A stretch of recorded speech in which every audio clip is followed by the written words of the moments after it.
பிள்ளையார்பட்டி கற்பக விநாயகர் என்றால் என்ன பொருள் என்பது பற்றி இந்த பதிவில் பார்க்கலாம்.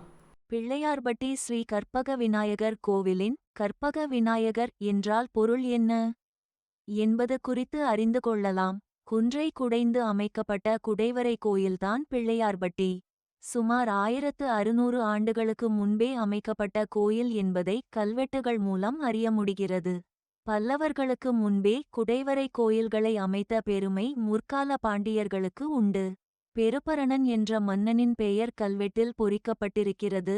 ஆக இந்த ஆய்வின்படி மகேந்திரவர்ம பல்லவன் காலத்துக்கும் முன்பு 2 அல்லது 3 நூற்றாண்டுகள் பழைமை வாய்ந்தது. இந்த குடைவரை கோயில் பிள்ளையார்பட்டி என்பது இன்றைய வழக்கில் இருக்கும் பெயர்தான். எருக்காட்டூர், மருதங்குடி, திருவீங்கைக்குடி, திருவீங்கைச்சுவரம், இராச நாராயணபுரம், மேலும் மருதங்கூர், தென்மருதூர், கணேசபுரம், கணேச மாநகரம், பிள்ளைநகர் என்ற பெயர்களும் உண்டு.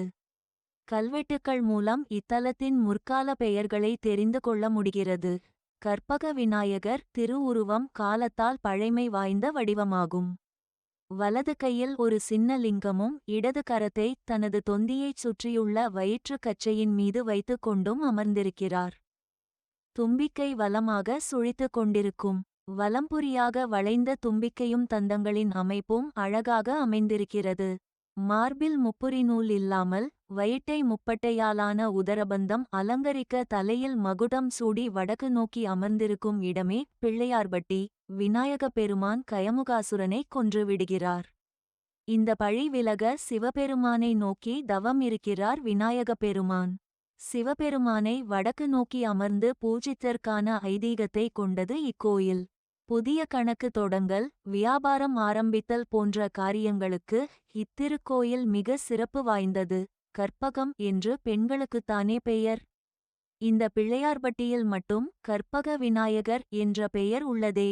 இதற்கு காரணம் என்ன?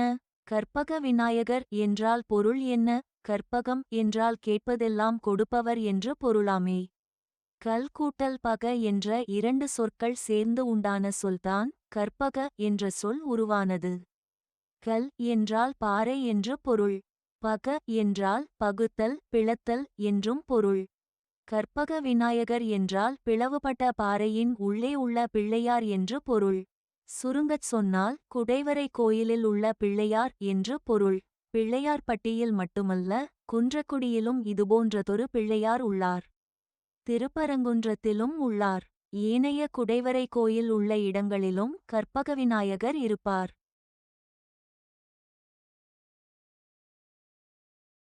Thanks for watching this video. Please subscribe our channel. Thank you.